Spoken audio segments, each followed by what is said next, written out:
16வது காரிகை.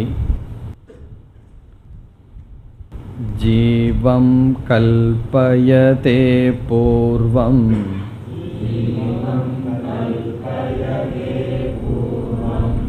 ததோ பாவான் ப்ருதக் விதான்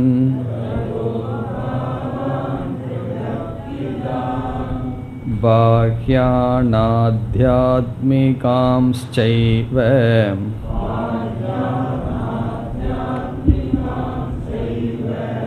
யதா வித்யஸ்ததா ஸ்மிருதிஹ.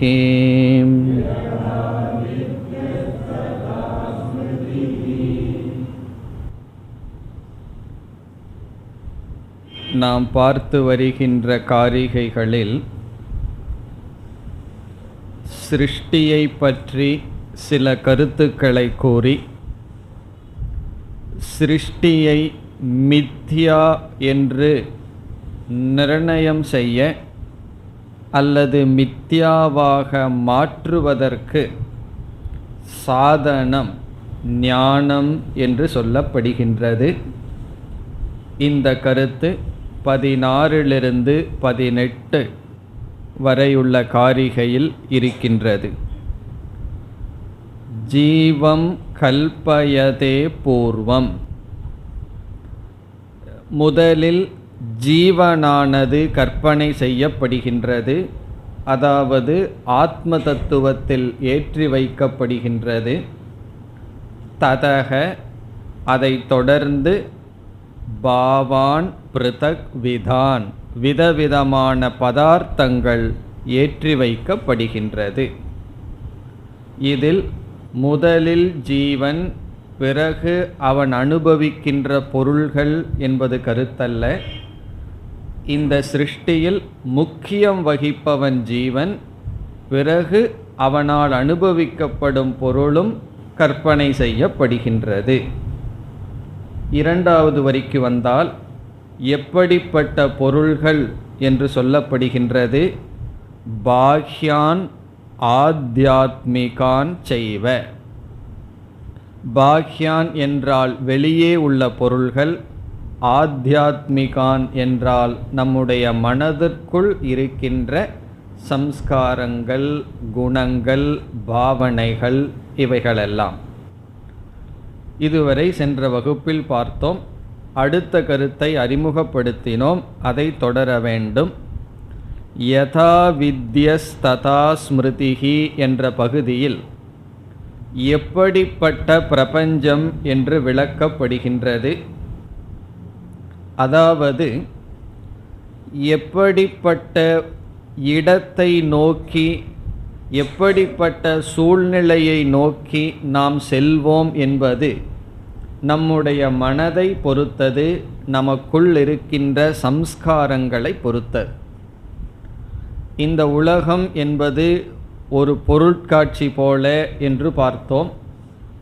எவ்வளவோ விதமான பொருள்கள், சூழ்நிலைகள் இருக்கின்றது. எந்த சூழ்நிலையை நோக்கி நாம் செல்வோம் என்பது நம்முடைய ஆத்தியாத்மிகம், நம்முடைய மனதில் இருக்கின்ற அறிவு, சம்ஸ்காரங்கள், இதை பொறுத்து. இனி அடுத்த கேள்வி, மனதிற்குள் அறிவும் சம்ஸ்காரங்களும் எப்படி வந்தது என்றால் அது வெளி உலகத்திலிருந்து வந்தது. நாம் கடைக்கு செல்கின்றோம், புதிதாக ஒரு இனிப்பு பதார்த்தத்தை பார்க்கின்றோம், பிறகு அதை சுவைக்கின்றோம். 2வது முறை அங்கு செல்லும் பொழுது அந்த பதார்த்தம் மனதில் சம்ஸ்கார ரூபமாக இருந்து நமக்கு பிடித்ததாக இருந்தால் அதை நோக்கி மீண்டும் நாம் செல்கின்றோம். அந்த பொருளை 2வது முறை நாம் நோக்கி செல்வதற்கு என்ன காரணம் என்றால் ஏற்கனவே நமக்குள் அமைந்த சம்ஸ்காரம் காரணம். அந்த பதார்த்தத்தை பற்றிய அனுபவம், அந்த சம்ஸ்காரம் காரணம். இனி அந்த சம்ஸ்காரம் தான் எப்படி வந்தது என்றால் அந்த பதார்த்தத்தினால் தான் வந்தது. ஆனால் அதே இனிப்பு பதார்த்தத்தை வரவில்லை. ஏன்னா அதுலேயே வந்திருந்ததுன்னா எப்படி அங்கு இருக்கும்? அதனுடைய சஜாதீயம், அதே குணத்தையுடைய இதற்கு முன் இருந்த பதார்த்தத்தினால் நமக்கு தோன்றியது. இவ்விதம் வெளி விஷயம், வெளி உலகம் நம்முடைய சம்ஸ்காரத்தை நிர்ணயிக்கின்றது, சம்ஸ்காரத்திற்கு காரணமாகின்றது. சம்ஸ்காரம்னா இங்கு ஆத்தியாத்மிகத்திற்கு காரணமாகிறது. பிறகு எப்படிப்பட்ட உலகத்தை நோக்கி நாம் செல்வோம், எப்படிப்பட்ட வெளி உலகத்தையும் சூழ்நிலையையும் நாம் உருவாக்குவோம் என்பது நம்முடைய மனதை பொறுத்து. இவ்விதம் பாஹ்யமும் ஆத்தியாத்மிகமும் நித்திய நைமித்திகமாக ஒன்றை ஒன்று சார்ந்ததாக இருக்கின்றது. இதை சார்ந்து அது, அதை சார்ந்து இது என்று இருக்கின்றது. அதாவது சூழ்நிலைகள் நம்மை நிர்ணயிக்கின்றனவா, நாம் சூழ்நிலைகளை நிர்ணயிக்கின்றோமா என்றால் இரண்டும் சரி. சூழ்நிலைகள் நம்மை உருவாக்குகின்றது, பிறகு நாம் சூழ்நிலையை உருவாக்குகின்றோம். ஒரு மகாத்மா ஒரு இடத்துக்கு செல்கின்றார். சென்று அங்கு இருந்தால் அந்த இடமே உயர்ந்த இடம் ஆகின்றது. பிறகு அவர் எந்த இடத்தில் இருக்கின்றாரோ அந்த இடத்தை ஆசிரமம் என்று சொல்வோம். அவருக்கு எப்படி அந்த இடத்தை உருவாக்கின்ற சக்தி வந்தது என்றால், ஏற்கனவே உருவாகியிருந்த இடத்துக்கு சென்று அவர் அந்த சக்தியை பெற்றார். பிறகு என்ன ஆகின்றது, அவர் சூழ்நிலையை உருவாக்குகின்றார். அப்படித்தான் சூழ்நிலையை நாம் உருவாக்குகின்றோம், நம்மை சூழ்நிலைகள் உருவாக்குகின்றது. இங்கு சூழ்நிலை என்றால் வெளி பதார்த்தங்கள், வெளி சூழ்நிலை. இதைத்தான் இங்கு ஆசிரியர் கூற விரும்புகின்றார். இந்த உலகம் என்பது ஒன்றை ஒன்று சார்ந்து இருப்பதனால் இது மித்யா, இது ஒரு வியவஸ்தைக்குள் இல்லை, மித்யா என்று கூறுவதற்கு இந்த கருத்தை ஆசிரியர் கூறுகின்றார். இனி காரிகைக்குள் சென்றால் எப்படி இதை கூறுகின்றார்? யதா வித்யக, யதா வித்யக என்றால் ஒருவனுக்கு எப்படிப்பட்ட அறிவு வருகின்றதோ. யதா வித்யக என்றால் எப்படிப்பட்ட அறிவு ஒருவனுக்கு ஏற்படுகின்றதோ. அறிவு எப்படி ஏற்படும்? அனுபவத்தினால், வெளி விஷயங்களில் வைக்கின்ற அனுபவத்தினால் எப்படிப்பட்ட அறிவு ஒருவனுக்கு தோன்றுகிறதோ அந்த அறிவுக்கு தகுந்தாற்போல் அடுத்தது என்ன தோன்றும்? அடுத்த சொல் ததா ஸ்மிருதிஹி. ஸ்மிருதிஹி என்பது இங்கு சம்ஸ்காரங்கள், மனதிலுள்ள பதிவுகள். யதா வித்யக ததா ஸ்மிருதிஹி என்றால் இவனுக்கு எப்படிப்பட்ட அறிவு வருகின்றதோ அப்படிப்பட்ட சம்ஸ்காரங்கள் மனதில் தோன்றுகிறது. இனி இதற்கு அடுத்தது நாம் சேர்த்தி கொள்ள வேண்டும். யதா ஸ்மிருதிஹி ததா அனுபவக ததா ஞானம் என்று சேர்த்தி கொள்ள வேண்டும். நம்முடைய சம்ஸ்காரத்திற்கு தகுந்தாற்போல் நாம் வெளியுலகத்தில் சென்று மீண்டும் ஞானத்தை அடைவோம். பிறகு யதா வித்யா ததா ஸ்மிருதிஹி, அதற்கு தகுந்தாற்போல் மீண்டும் சம்ஸ்காரங்கள். எப்படி என்றால் ஞானத்தினால் சம்ஸ்காரம், சம்ஸ்காரத்தினால் மீண்டும் ஞானம். மீண்டும் ஞானம் என்றால் என்ன? மீண்டும் அதற்கு தகுந்த அனுபவங்கள், அனுபவத்திலிருந்து ஞானம் என்று சுழன்று கொண்டு இருக்கின்றது. இதில் எது முதல் என்று நாம் கூற முடியாது. கர்மத்தினால சரீரம், சரீரத்தினால கர்மம், விதையிலிருந்து மரம், மரத்திலிருந்து விதை, இப்படி வியவஸ்தையற்றதாக அனிர்வச்சனீயமாக இருப்பது ஜெகத். அதுதான் சாரம். இப்போ யதா வித்யஸ் ததா ஸ்மிருதிங்கிறதை எப்படி புரிந்து கொள்கின்றோம்? அறிவுக்கு ஏற்றால் போல் நமக்கு ஸ்மிருதி வருகின்றது, சம்ஸ்காரங்கள். சம்ஸ்காரத்தினால் மீண்டும் அறிவு வருகின்றது அனுபவத்தில். பிறகு அறிவினால் மீண்டும் சம்ஸ்காரங்கள். இவ்விதம் சுழன்று கொண்டு இருக்கின்றது. சக்கரத்தை போல் அமைந்துள்ளது. எது சக்கரத்தை போல் உள்ளது என்றால் பாஹ்யம் ஆத்தியாத்மிகம். வெளி உலகமும் நமக்குள் இருக்கின்ற உலகமும் ஒன்றை ஒன்று சார்ந்துள்ளது.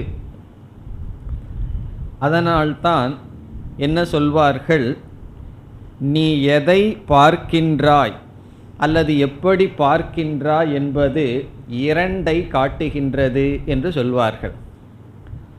ஒன்று, உன்னுடைய கண் ஒரு பொருளை காட்டுகின்றது. இரண்டாவது, அது உன்னையும் காட்டுகின்றது. இந்த கருத்து ஏற்கனவே பார்த்துருக்கோம். அபூர்வம் ஸ்தானி தர்மோகிங்கிற இடத்துல பார்த்த கருத்தே தான். இந்த உலகத்தை நீ எப்படி பார்க்கின்றாய் என்று சொல், நான் உன்னை பார்ப்பதற்கு சௌகரியமாக இருக்கும். அதனுடைய அர்த்தம் என்னன்னா, இந்த கண் இரண்டை விளக்குகின்றது.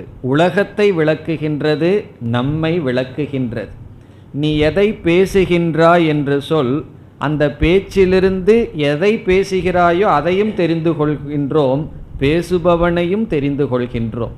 ஒருவனை பற்றி தெரிஞ்சுக்கணுன்னா என்ன பண்ணணும்? ஒரு 10 நிமிஷம் பேசுன்னு பேச விடணும், பிறகு தெரிந்து கொள்ளலாம் அவன் யார் என்று. ஆகவே ஆத்தியாத்மிகம் பாஹ்யத்தை நிரூபிக்கின்றது, பாஹ்யம் ஆத்தியாத்மிகத்தை நிரூபிக்கின்றது. இவ்விதத்தில் வியவஸ்தையற்ற ஒன்றை ஒன்று சார்ந்து இருக்கின்ற நிலையில் பாஹ்யமும் ஆத்தியாத்மிகமும் இருக்கின்றது. அப்படிப்பட்ட பிரபஞ்சம் கற்பனை செய்யப்பட்டுள்ளது. இப்படி இருக்கிறதுனால இது கற்பனை என்று நாம் நிர்ணயம் செய்கின்றோம். இவ்விதம் 16வது காரிகையில் ஜீவன் முதலில் கற்பனை செய்யப்பட்டு அதற்கு பிறகு அவனால் அனுபவிக்கின்ற போக்ய பிரபஞ்சம் கற்பனை செய்யப்பட்டது. போக்ய பிரபஞ்சத்தினுடைய சொரூபம் ஒன்றை ஒன்று சார்ந்திருத்தல். இப்படிப்பட்ட போக்ய பிரபஞ்சமும் கற்பனை செய்யப்பட்டுள்ளது. இனி நாம் அடுத்த காரிகைக்கு செல்லலாம். அனிஷ்சிதா யதா ரஜ்ஜுஹு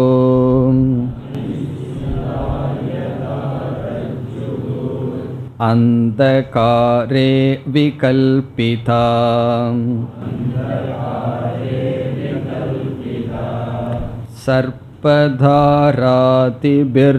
சர்ப்பதாராதிபிர்பாவைஹி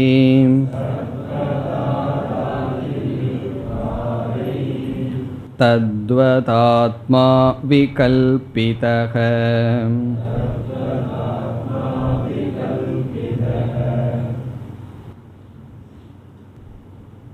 மற்ற உலகத்தை கற்பனை செய்வதற்கு மூலமாக இருப்பது ஜீவ கல்பனா என்று சொல்லப்பட்டது. ஜீவனை முதலில் கற்பிக்கப்பட்டு பிரதானமாக கற்பிக்கப்பட்டு அதன் அடிப்படையில் பிரபஞ்சமானது கற்பிக்கப்பட்டது என்று சொல்லப்பட்டது. இந்த காரிகையில் இந்த ஜீவ கல்பனைக்கு காரணம் என்ன, ஜீவ கல்பனையினுடைய மூலம் என்ன என்ற கேள்விக்கு பதில் சொல்லப்படுகின்றது.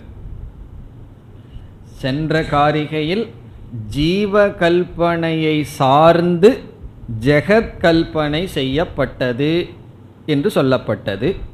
இங்கு இந்த ஜீவ கல்பனைக்கு தான் மூலம் என்ன, எதனால் ஜீவனானது ஆத்மாவிடம் கற்பனை செய்யப்பட்டுள்ளது, ஏற்றி வைக்கப்பட்டுள்ளது.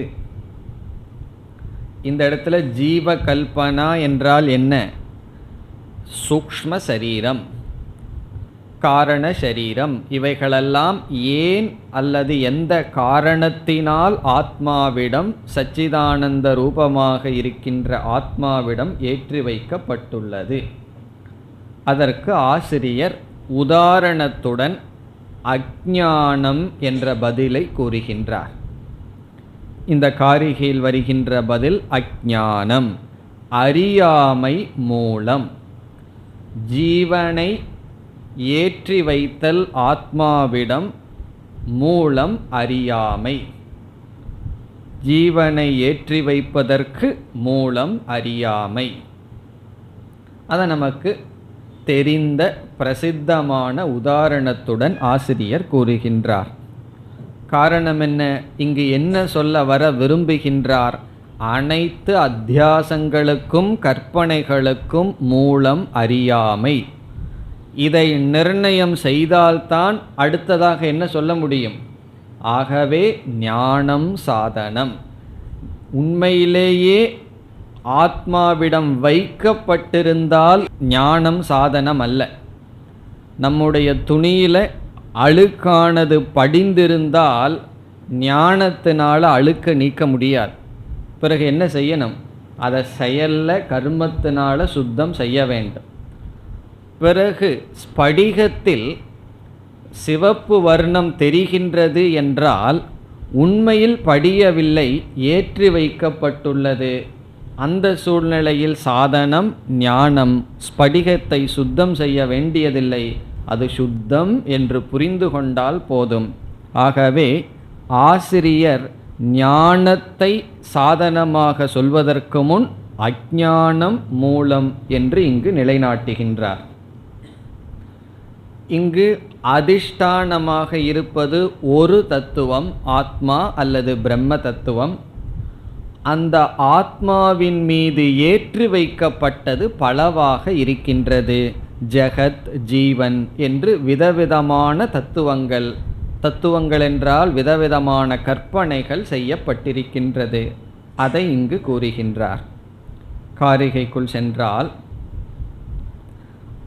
அனிஷ்சிதா யதா ரஜ்ஜுகு. ரஜ்ஜுகு என்றால் கயிறு. யதா எப்படி, ரஜ்ஜுகு அனிஷ்சிதா. அனிஷ்சிதா என்றால் நிச்சயம் செய்யாமல் இருக்கின்றது, நிச்சயம் செய்யப்படவில்லை என்றால் என்ன? நமக்கு அது புரியவில்லை, அதை பற்றி அறியாமல் இருக்கின்றது. அனிஷ்சிதா என்றால் இது கயிறுதான் என்ற நிச்சயம் எப்பொழுது செய்யப்படவில்லையோ. இது நம்ம எப்போ இந்த நிச்சயத்தை செய்ய முடியாமல் இருக்கும்? பகல் நேரத்தில் இந்த நிச்சயத்தை நம்மால் செய்ய முடியாமல் இருக்குமா என்றால் கிடையாது. அந்தகாரே, அடுத்த சொல் அந்தகாரே என்றால் இருளில். இந்த இடத்துல ஒரு வார்த்தையை சேர்த்திக்கணும், மந்த அந்தகாரே, மந்தமான இருளில்னு சேர்த்திக்கணும். முழுமையான இருளாக இருந்தால் அங்கே பாம்பு என்ற நிச்சயம் செய்ய முடியாதே. கயிறுங்கிற நிச்சயம் செய்யலை, பாம்புங்கிற நிச்சயம் செய்ய முடியாதே, முழுமையாக தெரியவில்லை என்றால். ஆகவே அந்தகாரே என்றால் இருளில். இருளில் என்றால் செமி டார்க்னஸ், மந்த அந்தகாரம்னு சொல்கிறது. இங்கே ஏதோ ஒரு பொருள் இருக்கிற மாதிரி தெரியுது, ஆனால் அந்த பொருளில் நிச்சயமில்லை. சாமானிய ஞானம் இருக்கின்றது, விசேஷ ஞானம் இல்லை. அனிஷ்சிதா என்றால் சாமானிய ஞானம் மட்டும் உள்ளது, நிச்சய ஞானம் இல்லை. எதற்கு? கயிற்றுக்கு. அப்போ என்ன ஆகின்றது? விகல்பிதா. விகல்பிதா விதவிதமான விகல்பங்கள் செய்யப்படுகின்றது. விகல்பம்னா கற்பனைகள், விதவிதமான கற்பனைகள் செய்யப்படுகின்றது. எது? ரஜ்ஜுகு. இந்த கயிறே விதவிதமான கற்பனைக்கு பொருளாகின்றது. இப்போ முதல் வரியில் யதா எப்படி, கயிறானது, ரஜ்ஜுகு எப்படிப்பட்ட கயிறு? அந்தகாரே அனிஷ்சிதா, இருளில், மந்த இருளில் நிச்சயம் செய்யப்படாத கயிறானது விகல்பிதா, விதவிதமான கற்பனைக்கு உள்ளாவது போல. பிறகு இரண்டாவது வரியில் எப்படியெல்லாம் விதவிதமான கற்பனை செய்யப்படுகிறது என்ற உதாரணத்தையே அவர் தொடர்கின்றார். சர்ப்ப தாராதிபிகி பாவைஹி. நம்ம சாதாரணமாக சொல்லிட்டு வர்றது ஒரே விகல்பம், சர்ப்பம் என்ற ஒரே விகல்பந்தான் சர்ப்ப. தாரா என்றால் கோடு, தண்ணீரினுடைய கோடு. சின்ன குழந்தை அப்படியே விளையாடிட்டு போச்சுன்னு வச்சுக்கோமே தண்ணீரில், அதுவும் பார்த்தா சர்ப்பத்தை போல் இருக்கலாம். சர்ப்பத்தை போலல்ல, கயிறு அது தண்ணீரோ என்ற சந்தேகம் வரலாம். தாராதி, ஆதி என்றால் முதலிய. இனி ஒன்று சொல்வார்கள் பூச்சித்திரம் என்று சொல்வார்கள். இது ஒரு கற்பனை. பூச்சித்திரம் என்றால் பூமியினுடைய பிளவு. அங்கு இருக்கிறது கயிறு தான், அது பூமியினுடைய பிளவோ என்று நமக்கு நினைக்க தோன்றும். வெயில் காலத்தில் பூமியை பார்த்தோம்னா பிளர்ந்து இருக்கும். அது பூமியினுடைய பிளவு என்று நினைத்திருப்போம். ஆனால் அங்கு கயிறு தான் இருக்கும். இப்போ பாம்பு என்றோ அல்லது நீர் அவ்விதம் இருக்கின்றது என்றோ அல்லது பூமியினுடைய பிளவு என்றோ என்ன செய்கின்றோம்? விகல்பிதா, கற்பனை செய்யப்படுகின்றது. பாவைகி என்றால் இப்படிப்பட்டதாக, இப்படிப்பட்ட பொருளாக. விகல்பிதா எது? ரஜ்ஜுகு. இப்போ இது வரைக்கும் உதாரணம். அதுபோல் என்ன ஆயிருக்கு? தத்துவத் ஆத்மா விகல்பிதக, அதுபோல் ஆத்மா கற்பனை செய்யப்பட்டுள்ளது. ஆத்மாவின் மீது இவைகள் ஏற்றி வைக்கப்பட்டுள்ளது. தத்வத் என்றால் இந்த உதாரணத்தை போல, ஆத்மா விகல்பிதக. இந்த இடத்துல என்ன ஆசிரியர் சொல்கிறார்? கயிறுன்னு ஒன்று இருக்குது, அது மேலே ஏற்றி வைக்கிறோம். அப்படிங்கிறதுனுடைய அர்த்தம் என்னன்னா, கயிறையே விதவிதமாக பேசிகிட்டு இருக்கோம். அதே போல் ஆத்மான்னு ஒன்று இருக்குது, அது மேலே எதையோ ஏற்றி வைக்கிறோம்னா, இப்போ ஏற்றி வைக்கிறதுன்னு ஒன்று இருக்குது, ஆத்மான்னு ஒன்று இருக்கா என்று கேட்டால் கிடையாது. ஆத்மாவையே விதவிதமாக பேசி வருகின்றோம். ஆத்மாவைத்தான் ஜெகத்துன்னு சொல்கிறோம், ஆத்மாவைத்தான் ஜீவன்னு சொல்கிறோம், ஆத்மாவைத்தான் விதவிதமாக பேசுகின்றோம். கயிற்றைத்தான் பாம்பு என்று சொல்கின்றோம், கயிற்றைத்தான் பூமியினுடைய பிளவு என்று சொல்கின்றோம். அப்படி ஆத்மா விகல்பிதக, ஆத்மா கற்பனை செய்யப்பட்டுள்ளது, கற்பனைக்கு பொருளாக இருக்கின்றது. இப்போ இதில் என்ன சொல்கிறார்? அறியாமை என்ற காரணத்தினால், இந்த அனிச்சிதா அந்தகாரே அதுதான் முக்கியம். அறியாமையினால் என்ன ஆயுள்ளது? விதவிதமான விகல்பங்கள் தோன்றியுள்ளன. எப்படி இந்த உதாரணத்தில் நடந்ததோ அப்படி ஆத்ம விஷயத்தில் அறியாமையினால் விகல்பங்கள் தோன்றியுள்ளன. இனி அடுத்த காரிகையில் ஞானம் வந்தால் விகல்பங்கள் மறைந்துவிடும் என்று, விகல்பங்களுக்கு சாதனை ஞானம், கற்பனைக்கு சாதனை ஞானம். கற்பனைக்கு சாதனை ஞானம்னு என்ன அர்த்தம்? கற்பனைகளெல்லாம் செல்வதற்கு சாதனம் ஞானம் என்று அதே உதாரணத்துடன் கூறுகின்றார். 18வது காரிகை. நிஷ்சிதாயாம் யதா ரஜ்வாம்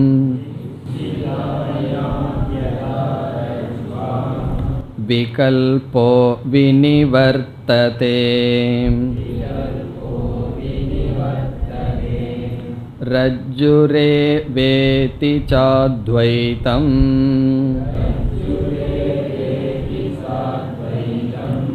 தத்வதாத்ம விநிச்சயக.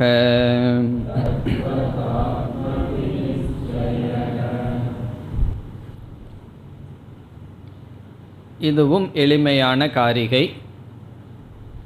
அதே உதாரணத்தை இங்கு குறிப்பிட்டு, ஞானம் வந்தால் விகல்பங்கள் சென்றுவிடும். விகல்பம்னா கற்பனைகள். விதவிதமாக ஆத்மாவை பற்றி பேசினோம், விதவிதமாக கயிற்றை பேசினோம். இவைகளெல்லாம் நீங்கணும்னா என்ன செய்ய வேண்டும்? ஞானம் வர வேண்டும். அங்கு அனிச்சிதம் என்று சொன்னார், இங்கு நிச்சயம் செய்ய வேண்டும் என்று சொல்கின்றார். காரிகைக்குள் சென்றால், நிச்சிதாயாம் யதா ரஜ்வாம், யதா எப்படி, ரஜ்வாம் நிச்சிதாயாம் சத்யாம், ரஜ்ஜுவில் கயிற்றில் நிச்சயம் வரும் பொழுது என்று பொருள்.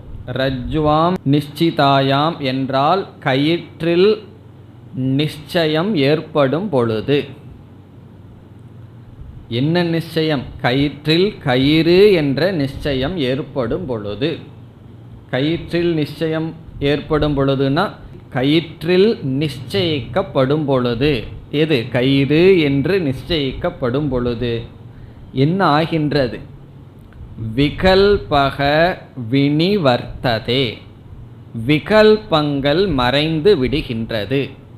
விகல்பங்கள்னா கற்பனைகள். விதவிதமாக ரஜ்ஜுவை பற்றி பேசிக்கொண்டிருந்தோம் அல்லவா? அந்த விகல்பங்கள் வினிவர்த்ததே சென்று விடுகின்றது. விகல்பங்கள் சென்று விடுகின்றது. எப்பொழுதுனா நிச்சிதாயாம் ரஜ்வாம், கயிறானது நிச்சயிக்கப்படும் பொழுது விகல்பங்கள் சென்று விடுகின்றது. பிறகு என்ன இருக்குன்னு நம்ம சொல்லுவோம். இரண்டாவது வரியில் ரஜ்ஜுகு ஏவ இதிச்ச அத்வைதம். ரஜ்ஜுகு ஏவ, அங்கு இருக்கிறது ஒரு கயிறு தான்.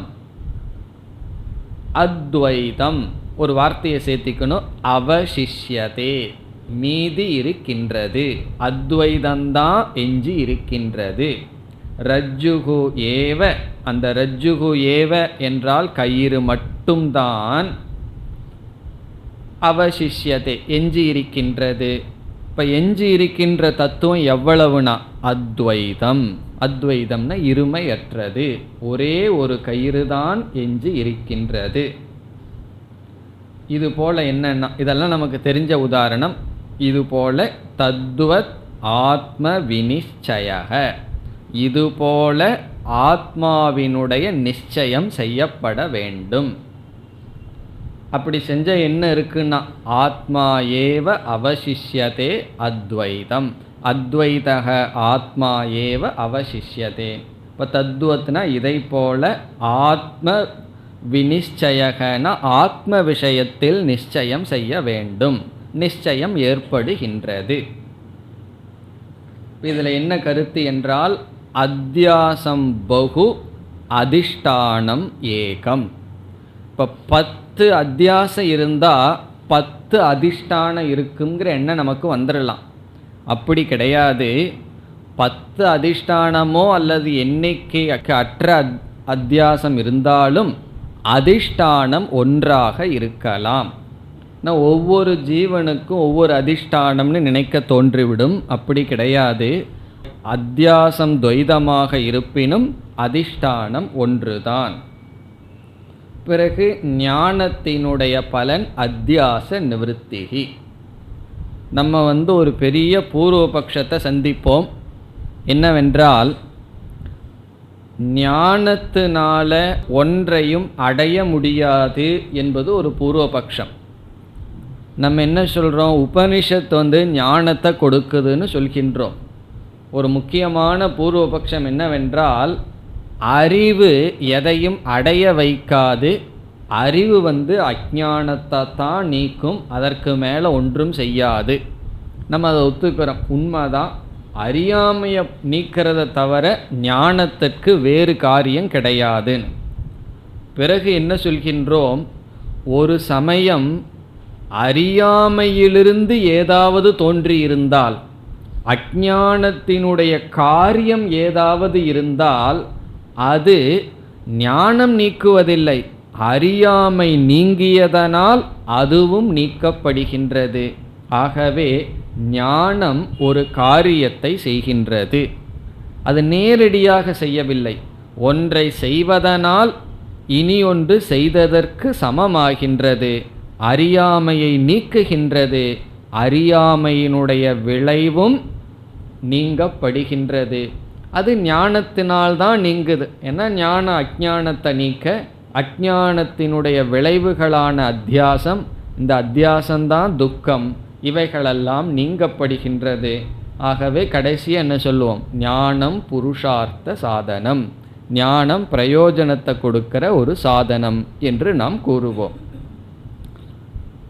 இவ்விதத்தில் ஞானம் துவைதத்தை நீக்க சாதனம் விகல்பங்களை நீக்க சாதனம் என்று சொன்னார். இனி நாம் அடுத்த காரிகைக்கு செல்லலாம். பிராணாதிபிர்ரணந்தைஷ்ச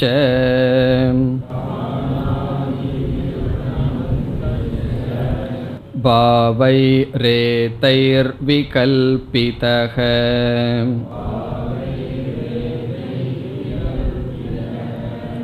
மாயைஷா தஸ்ய தேவஸ்ய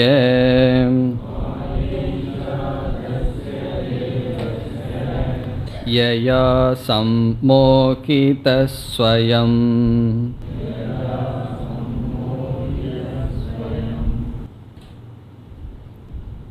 இந்த காரிகையிலிருந்து 19வது காரிகையிலிருந்து 28வது காரிகை வரை ஆத்மாவிடத்தில் என்னென்ன விகல்பங்கள் செய்யப்படுகின்றது என்று ஆசிரியர் கூறுகிறார். கயிற்றில் சர்ப்பம், நீரினுடைய தோற்றம், பூச்சித்திரம் முதலிய கற்பனைகள் செய்யப்பட்டது என்று சொன்னார். அதுபோல் அத்வைதமான ஒரு ஆத்மாவிடம் என்னென்ன அத்தியாசங்கள் செய்யப்படுகின்றது என்று இங்கு கூறுகின்றார். 2 விதமான மக்கள் அத்தியாசத்தை செய்கிறார்கள். ஒரு விதமான மக்கள் பாமரர்கள், அறியாமையில் இருப்பவர்கள், சாஸ்திர வாசனையே இல்லாதவர்கள். 2வது விதமான மக்கள் சாஸ்திர வாசனையுடையவர்கள், தத்துவவாதிகள். அவர்களும் கற்பனை செய்கிறார்கள். உண்மையை தெரிந்து கொள்ள வேண்டும் என்று முயற்சி செய்த சில தத்துவவாதிகளும் ஆத்மாவிடம் சில கற்பனை செய்கிறார்கள். சாதாரண மனிதர்களும் கற்பனை செய்கிறார்கள். அதாவது என்ன சொல்ல போகின்றார், அத்வைதமான ஒரு ஆத்மாவிடம் சாதாரண மனிதர்கள் இந்த உடலை கற்பனை செய்து உடல்தான் ஆத்மா, மனம்தான் ஆத்மா, இந்திரியம்தான் ஆத்மா, அல்லது வெளியில் இருக்கிற விஷயங்கள் அதுதான் சத்தியம் என்றெல்லாம் கற்பனை செய்கிறார்கள். இவர்களெல்லாம் யார்னா உண்மையை தெரிஞ்சுக்கணும்னு முயற்சி பண்ணாமல் சுபாவமாக வாழ்கின்ற பாமரர்கள். சிலர் உண்மையை தெரிந்து கொள்ள வேண்டும் என்று முயற்சி செய்து வந்த தத்துவவாதிகள், தர்க்கவாதிகள், சாங்கியர்கள், யோகிகள், இவர்களெல்லாம் என்ன செய்கிறார்கள், சிலதை நினைத்து இதுதான் சத்தியம் என்று நினைக்கிறார்கள். ஆனால் பார்த்தால் கடைசியில் அவைகளும் கற்பனைகள் தான் என்று இங்கு என்ன செய்கின்றார் ஆசிரியர், எந்தெந்த வாதிகள் என்னென்ன கற்பனை செய்கிறார்கள். எந்தெந்த வாதிகள்னா சாங்கியர்கள் அல்லது விதவிதமான வாதத்தை சொல்ல போகின்றார். இவர்களெல்லாம் இதுதான் சத்தியம் என்று நினைக்கிறார்கள், இதுதான் அனைத்துக்கும் அதிஷ்டானம் என்று நினைக்கிறார்கள். அனைத்தும் தவறு என்று இறுதியில் சொல்ல போகின்றார். இப்போ விதவிதமான வாதிகள் விதவிதமான பொருள்களை, விதவிதமான தத்துவங்களை கற்பனை செய்கிறார்கள். இதில் பாமரர்களுடைய கற்பனை, வாதிகளினுடைய சாஸ்திரம் தெரிந்த சிலர்களுடைய கற்பனைகளெல்லாம் கலந்து சொல்கின்றார். இவைகளெல்லாம் ஆத்மாவிடம் ஏற்றி வைக்கப்படுகிறது, இவைகளெல்லாம் சத்தியமாக பார்க்கப்படுகின்றது, இவைகளையே அதிஷ்டானம் என்று கற்பனை செய்கிறார்கள் என்று சொல்கின்றார். ஏன் இப்படி கற்பனை செய்கிறார்கள்ங்கிற காரணத்தை இந்த காரிகையில் சொல்றார். அடுத்த காரிகையிலிருந்து லிஸ்ட் ஆரம்பிக்க போறார். இவர்களெல்லாம் இப்படி கற்பனை செய்கிறாருங்கிற லிஸ்ட் அடுத்ததில் வரும். இதுலேயே முதல் லிஸ்ட்டை கொடுத்துட்றார். ஆத்மாவிடம் ஏற்றி வைக்கப்படுகின்ற கற்பனைகளில் பிரதானமான கற்பனையை இங்கு சொல்லிடுறார். இப்போ ஆத்ம தத்துவம் இந்த இடத்துல ஆத்மான்னு சொன்னாலும் பிரம்மன் சொன்னாலும் ஒன்று தான். அதன் மீது ஏற்றி வைக்கப்படுவதில் முக்கியமாக என்னன்னா சொன்னால் நமக்கே பயமாக இருக்கும். அதை ஆரம்பிச்சிட்றார் இங்கு. பிறகு மீதியெல்லாம் பிறகு சொல்ல போகின்றார். அது முதலாக என்ன சொல்றாருன்னா ஈஸ்வரன். ஈஸ்வரன்கிறது கற்பனை என்று சொல்றார். மக்கள் என்ன செய்கிறார்கள்? ஈஸ்வரனையே ஏற்றி வைக்கிறார்கள் ஆத்மாவிடம். ஆத்மா ஈஸ்வரனும் அல்ல, ஜீவனும் அல்ல. ஈஸ்வரன்னா ஆள்பவன், ஆள்பவனும் அல்ல, ஆளப்படுபவனும் அல்ல. நான் ஆட்சி செய்கிறேன்னா, ஒரு பாலைவனத்தில் போய் உட்கார்ந்து ஆட்சி பண்ணுறேன்னா யாரிடம் ஆட்சி செய்வது? ஆளே இல்லைன்னு சொன்னால் என்ன ஆட்சி செய்வது? ஆகவே ஜெகத்தும் கிடையாது, ஜீவனும் கிடையாதுன்னு சொன்னால் ஈஸ்வரனும் கிடையாது. ஆகவே கற்பனையிலேயே பெரிய கற்பனை என்னன்னா ஈஸ்வரன் என்ற கற்பனை. அப்போ நாளையிலேருந்து பகவானை கும்பிட வேண்டாமான்னா, அந்த பெரிய கற்பனையை கும்பிட்டு என்ன செய்யணும்? மீதி கற்பனையிலிருந்து விடுதலை அடையணும். கடைசியில் என்ன பண்ணணும்? நீயும் ஓடிரு அப்படின்னு சொல்லி பகவானே அனுப்பிச்சி வச்சார். நம்மளாம் செய்கிறோமல்ல, ஒரு மஞ்சளை பிடிச்சு எல்லாம் ஆவாகனம் பண்ணி கடைசியில் என்ன பண்ணுறோம்? அதையும் கரைச்சி விட்டுறோம். அதுபோல் செய்ய வேண்டும். இங்கே என்ன காரணம் சொல்றார்? இத்தனை கற்பனைக்கு என்ன காரணம்னு சொல்றார்? ஆத்மா மீது இவ்வளவு கற்பனை வருவதற்கு என்ன காரணம்? என்ன காரணத்தினால் ஆத்மாவிடம் இத்தனை கற்பனை ஏற்பட்டு விட்டது? அதற்கு என்ன காரணம் என்றால் இந்த காரிகையில் சொல்றார், இந்த ஆத்மாவிடம் இருக்கின்ற மாயா என்ற ஒரு காரணம், மாயா என்ற ஒரு தத்துவம். இந்த மாயையினால்தான் ஆத்மா தன்மீது இத்தனை கற்பனை வருவதற்கு காரணம் ஆகிவிட்டது. நான் தன்மீது, ஆத்மா மீது இத்தனை கற்பனைன்னு சொன்னாலும் கூட எப்படி புரிஞ்சுக்கணும்னா, ஆத்மாவை இவ்விதமாக பேசுவதற்குன்னு புரிஞ்சுக்கணும். ஆத்மா மீது இத்தனை கற்பனைகள் இவைகள் ஏற்றி வைக்கப்படுகிறதுன்னு சொன்னால் ஏதோ ஆத்மா தனியாக இருக்கு, ஏற்றி வைக்கப்படுவது ஒன்றுன்னு நினைக்கக்கூடாது. ஆத்மாவே விதவிதமாக பேசப்படுகின்றது. அதற்கு காரணம் ஆத்ம தத்துவத்திடம் இருக்கின்ற மாயா என்பதுதான். ஆகவே மாயையினால்தான் இவ்வளவு கற்பனைகள் ஏற்றி வைக்கப்பட்டுள்ளது, அல்லது ஆத்மா இவ்வளவாக விகல்பம் செய்யப்பட்டிருக்கிறது. இவ்வளவு இவ்வளவுன்னு சொல்கிறீங்களே, எவ்வளவுனா சொல்ல போகிறார். இந்த காரிகைகள் பூரா அதே தான். இப்படி கற்பனை செய்யப்படுகிறது, இதை ஏற்றி வைக்கிறார்கள் என்றெல்லாம் ஒரு பெரிய லிஸ்ட்டு கொடுக்க போகிறார். இனி இதில் என்ன சொல்கிறார்? முதலில் இவர் எடுத்துக்கொள்வது ஈஸ்வரன் என்ற கற்பனை. ஈஸ்வரன் முதலிய இனி வருகின்ற காரிகைக்கு இது ஒரு முகவுரையாக அவர் வைக்கின்றார்.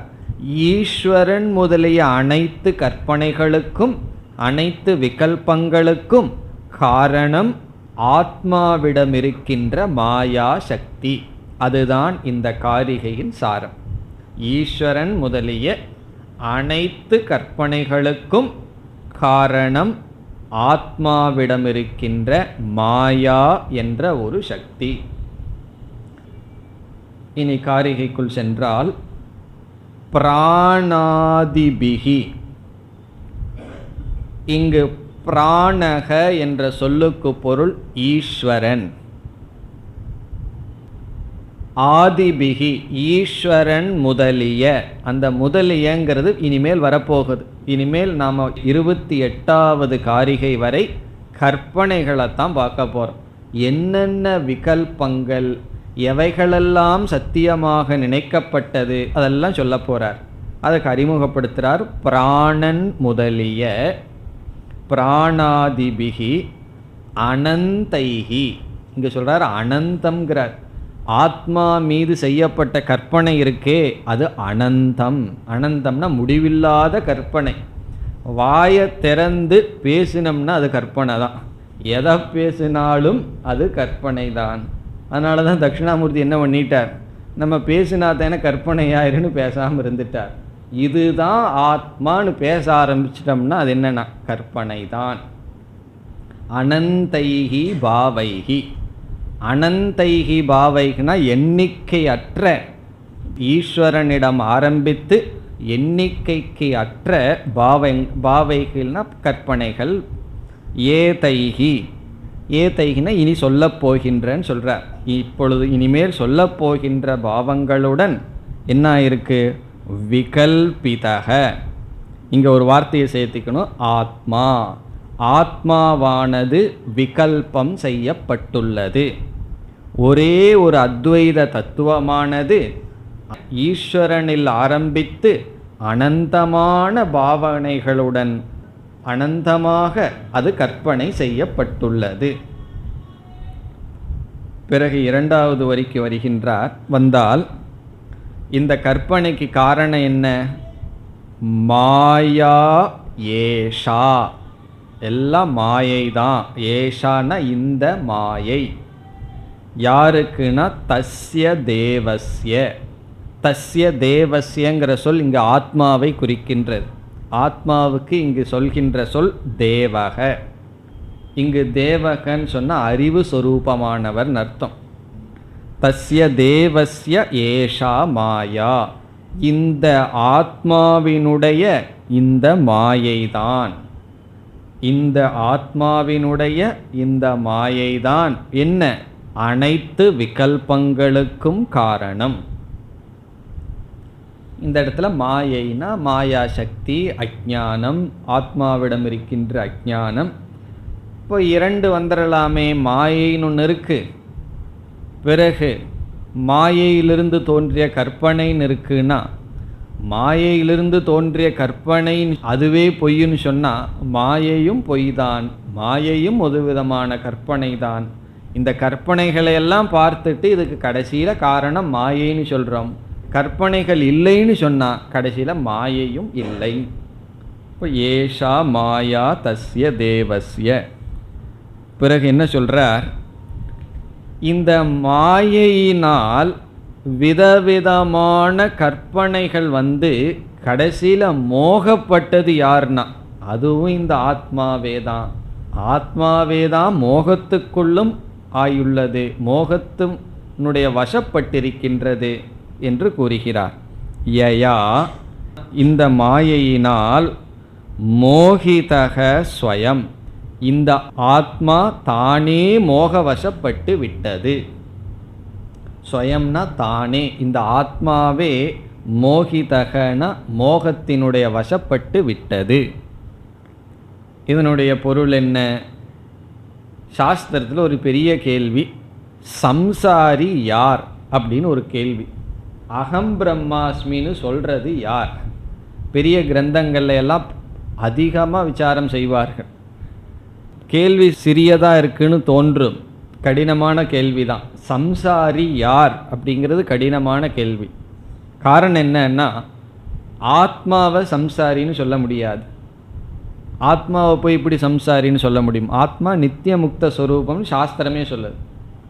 சரி, அனாத்மாவை சம்சாரின்னு சொல்லலாமான்னா, ஆத்மா சைத்தன்ய ஸ்வரூபம், சைத்தன்ய ஸ்வரூபத்திற்கு வேறாக இருக்கின்ற அனாத்மா அனைத்தும் ஜடம். ஜடமான ஒன்று எப்படி துயரத்தை அனுபவிக்க முடியும், சம்சாரத்தை அனுபவிக்க முடியும்? இருக்கிறது இந்த பிரபஞ்சத்தில் ரெண்டே பதார்த்தம், சேதன தத்துவம், அச்சேதன தத்துவம். ஜட தத்துவம் அறிவு சொரூபம். அறிவு சொரூபமாக இருக்கிறது ஆத்மா. அதற்கு சம்சாரம் இல்லைன்னு சொன்னால், பிறகு அனாத்மா தான் இருக்குது, அதுக்கு எப்படி சம்சாரம் இருக்க முடியும்? ஜடமான கல் நான் துக்கி அப்படின்னு ஏதாவது சொல்லிகிட்டு இருக்கோ, அனுபவிச்சுட்ருக்கோ, பிறகு யார் சம்சாரி? அது ஒரு கேள்வி. யார் அகம் பிரம்மாஸ்மின்னு சொல்கிறா? அது இனி ஒரு கேள்வி, அதுவும் கடினமான கேள்வி. பிரம்மன் பிரம்மன்னு சொல்ல வேண்டிய அவசியம் இல்லை. இப்போ நம்ம போய் எல்லாரிடமும் நான் மனிதன் நான் மனிதன்னு சொல்லிகிட்டு இருந்தால் என்ன செய்வார்கள்? பக்கத்தில் அடைச்சி வச்சுருவார்கள். நம்ம மனிதனாக இருக்கும்போது இப்போ எதுக்கு நம்ம எல்லாத்திட்டும் சொல்லிகிட்டு இருக்கணும் நான் மனுஷன் நான் மனுஷன்னு சொல்லி? அப்போ மனிதன் மனிதன்னு சொல்ல வேண்டிய அவசியம் இல்லை. திடீர்னு மிருகங்கள் பேச ஆரம்பித்து நான் மனுஷன்னு சொன்னால் ஒத்துக்குவோமா? இப்போ மிருகங்கள் மனிதனுக்கு அப்பாற்பட்டது மனிதன்னு சொன்னால் அது தப்பு, சொல்ல முடியாது, சொல்லக்கூடாது. இப்போ பிரம்மன் நான் பிரம்மன்னு சொல்லிகிட்டு இருக்க வேண்டிய அவசியம் இல்லை, புரிஞ்சிக்க வேண்டிய அவசியம் இல்லை. அப்ரம்மன் அகம் பிரம்மாஸ்மின்னு சொல்ல முடியாது. அப்போ யார் அகம் பிரம்மாஸ்மின்னு சொல்கிறதுனா கடைசியில் என்ன சொல்லுவோம், எல்லாம் அனிர்வச்சனீயந்தான். சம்சாரி யாருன்னு விளக்க முடியாது, முக்தன் யாருன்னு விளக்க முடியாது. காரணம் என்ன, சம்சாரமே அனிர்வச்சனீயம். அது இருந்தால் தானே விளக்குவதற்கு. சுருக்கமாக இங்கே என்ன புரிஞ்சுக்கலாம், பிரம்மந்தான் சொல்லுது அகம் பிரம்மாஸ்மின்னு, பிரம்மந்தான் சம்சாரியாக இருக்கின்றது. அப்படி ஒரு படியில் பதில் சொல்லி பிறகு அந்த பதிலுக்கு சரியான விளக்கம் கொடுக்கப்படும். அந்த நோக்கில் இவர் இங்கு பேசுகின்றார். ஆத்மாதான் மோகத்தினுடைய வசப்பட்டிருக்கு. பிறகு என்னன்னா ஆத்மாதான் முக்தன். இப்போ பிரம்மந்தான் அகம் பிரம்மாஸ்மின்னு சொல்லுது, பிரம்மந்தான் சம்சாரியாக இருக்கின்றது. காரணம் என்னன்னா ஜடமானதை சம்சாரின்னு சொல்லி முக்தன்னு சொல்ல முடியாது. பிறகு என்னன்னா சேதனமான ஒரு தத்துவத்தை தான் சொல்லணும். அப்புறம் அடுத்த கேள்வி வரும் உடனே, பிரம்மன் சம்சாரின்னு சொன்னால் என்னன்னா பிரம்மன் சம்சார சொரூபமாக இல்லை, மாயையினால் சம்சாரத்தை ஏற்றி வைத்துள்ளது. இப்போ ஆத்மாதான் சொரூபமாக முக்தனாக இருந்து கொண்டு சம்சாரத்தை ஏற்றி வைத்து கொண்டு தான் சம்சாரின்னு சொல்கின்றது. ஆகவே நம்மெல்லாம் துக்கப்பட்டால் யார் துக்கப்படுறா, ஆத்மாதான் துக்கப்படுகிறது, பிரம்மந்தான் துக்கப்படுகின்றது. அதனால் சில பேர் கேட்பார்கள், ஈஸ்வரன் சந்தோஷமாக படைச்சிட்டு நம்மளையெல்லாம் கஷ்டப்படுத்திட்டு விட்டுட்டாரேன்னா. கிடையாது, ஈஸ்வரன் தான் கஷ்டப்பட்டுருக்கார். நம்ம ரூபமாக இருந்து பகவான் தான் கஷ்டப்பட்டுருக்கார். பிறகு முக்தி அடைஞ்ச யாருன்னா பகவான் தான் முக்தி அடைகின்றார். ஆகவே ஆத்மாதான் என்று ஆரம்பத்தில் பதில் சொல்லி பிறகு இந்த பந்தமும் ஆத்மாவிடம் அத்தியாசம் செய்யப்பட்டுள்ளது. அந்த நோக்கில் இங்கு சொல்றார், யயா அந்த மாயையினால் ஸ்வயம் சம்மோகிதக, இந்த ஆத்மாவே மோகவசப்பட்டுள்ளது. அத்தியாச வசத்தினால் அர்த்தம். சுரூபமாக சம்சாரம் கிடையாது ஆத்மாவுக்கு, ஏற்றி வைக்கப்பட்ட சம்சாரம் ஆத்மாவிடம் இருக்கின்றது. இப்போ இந்த காரிகையில் என்ன செய்துள்ளார், விதவிதமான விகல்பங்கள் ஆத்மாவிடம் செய்யப்பட்டுள்ளது. இதற்கு காரணம் மாயை. அந்த மாயையினால் ஆத்மாவே சம்சாரி போல் தெரிகின்றது என்பது இதனுடைய சாரம். இனிமேல் வருகின்ற காரிகைகள் அனைத்தும் சுலபமானது. அதனால் நம்ம வேகமாக போகலாம். இதுவரைக்கும் ரொம்ப மெதுவாக போயிட்டோமே, அதனால் இனிமேல் வேகமாக போகலாம். என்ன இருக்குன்னா, என்னென்ன கற்பனைகள் ஆத்மாவிடம் செய்யப்படுகின்றது, சில தத்துவவாதிகளுடைய கற்பனை, சில பாமரர்களுடைய கற்பனை, இவ்விதம் ஆத்மாவை நினைக்கிறார்கள்னு சொல்கிறார். 20வது காரிகை. பிராண இதி பிராண விதக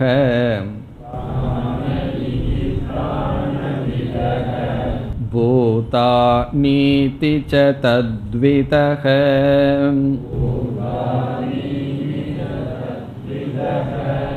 குணா இதி குணவிதக தத்வா நீதி ச தத்விதக.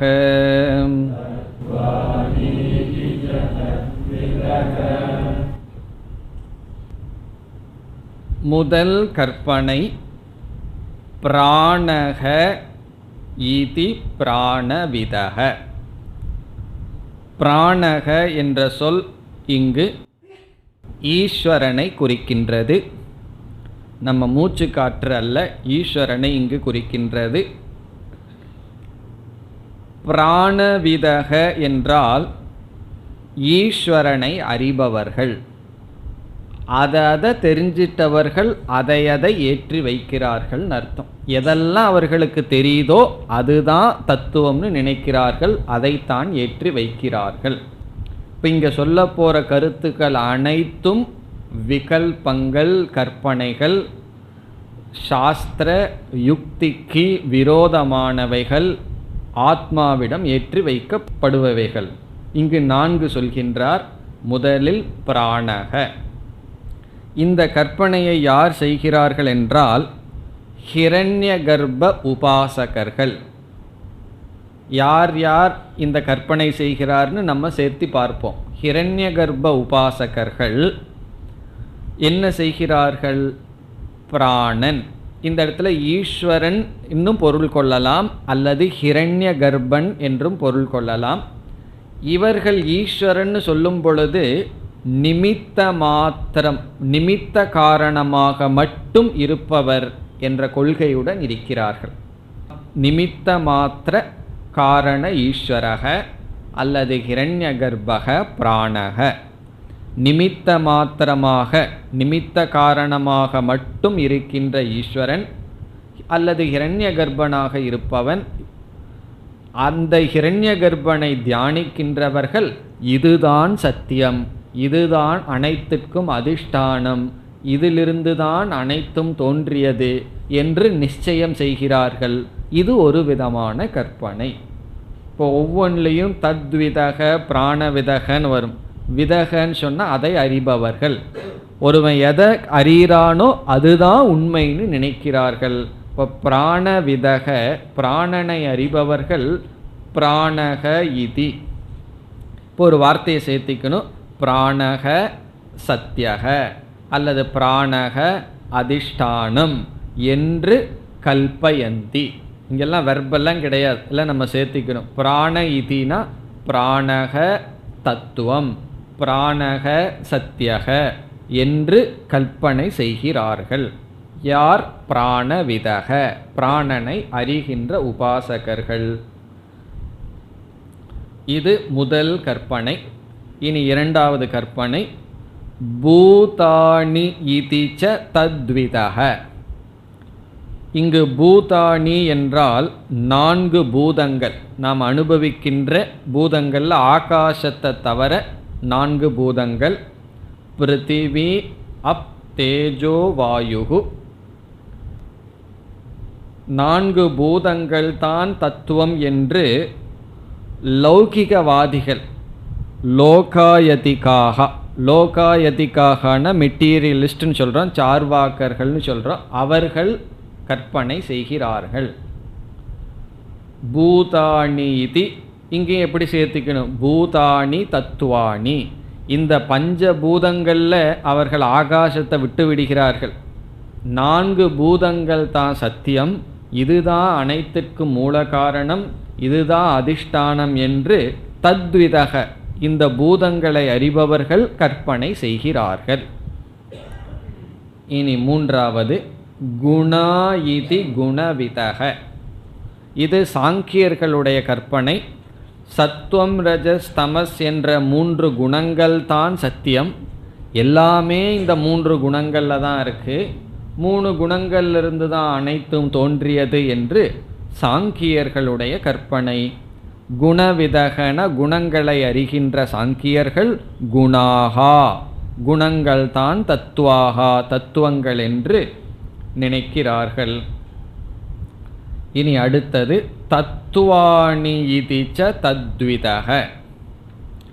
நான்காவது தத்துவானி என்பது சைவர்களுடைய கொள்கை பேசப்படுகின்றது. சைவர்கள் 3 தத்துவத்தை பேசுகிறார்கள் சைவ மதத்தில். அவைகள் பேசுவது ஆத்மா, அவித்யா, சிவக. சிவன் ஒரு தத்துவத்தை பேசுகிறார்கள், ஆத்மா என்று ஒரு தத்துவத்தை பேசுகிறார்கள், அவித்யா என்ற தத்துவத்தை பேசுகிறார்கள்.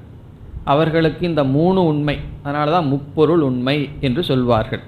சைவ சித்தாந்தத்தில் இதையத்தான் பதி பசு பாசம் என்று சொல்வார்கள். பதின்னு சொன்னால் சிவன், பசு என்றால் ஆத்மா ஜீவாத்மா, பாசம் என்றால் மாயை. இப்படி சைவர்களுடைய கற்பனை என்னவென்றால் தத்துவானி, இந்த 3 தான் மெய்ப்பொருள், இந்த 3 சத்தியம் என்று தத்விதக இந்த தத்துவத்தை சத்தியம் என்று பார்ப்பவர்கள் தத்துவத்தை கற்பனை செய்கிறார்கள். இப்போ இங்கு 4 கற்பனை சொல்லப்பட்டது.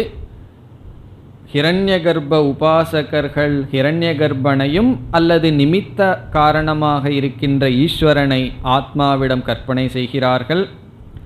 4 பூதங்களை கற்பனை செய்கிறார்கள். 3 குணங்கள் தான் சத்தியம் என்ற கற்பனை நடக்கின்றது. பிறகு சைவர்கள் 3 பொருளை தத்துவமாக கற்பனை செய்கிறார்கள்.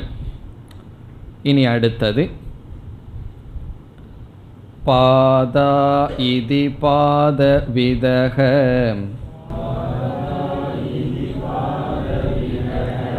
விஷயா இதி தத்விதக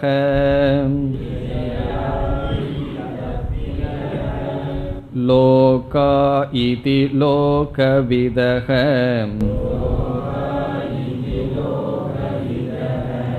தேவா இதி ச தத்விதக.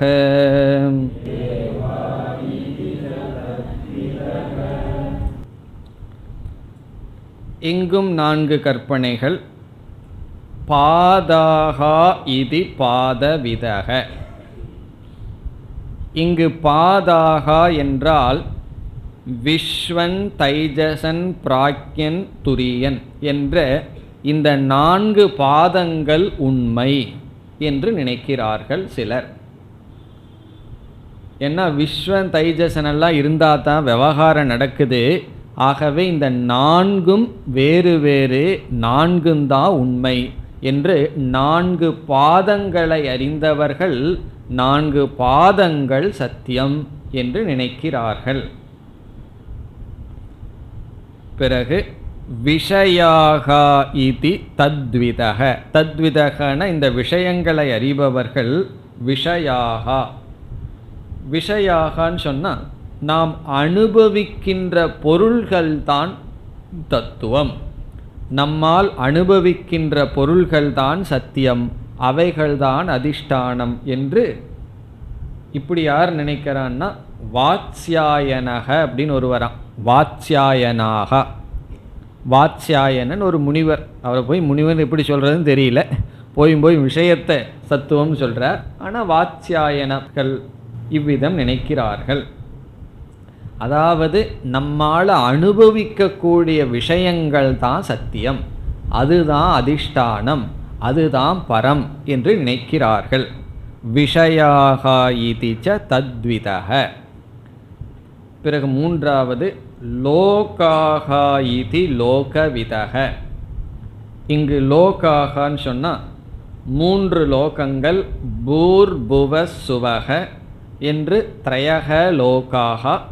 இந்த 3 லோகந்தான் சத்தியம், இந்த 3 லோகந்தான் அதிஷ்டானம்னு சொல்லி பௌராணிகாக, பௌராணிகர்கள்னு ஒருவர் இருக்கிறார்கள். புராணத்தையே முக்கியமாக கொள்பவர்கள். உபனிஷத்தெல்லாம் முக்கியம் கிடையாது, புராணம்தான் முக்கியம். அவர்கள் பௌராணிகர்கள்னு சொல்கிறது. அவர்களுடைய கொள்கை பூர்புவ சுவகங்கிறது 3 உலகந்தான் சத்தியம்.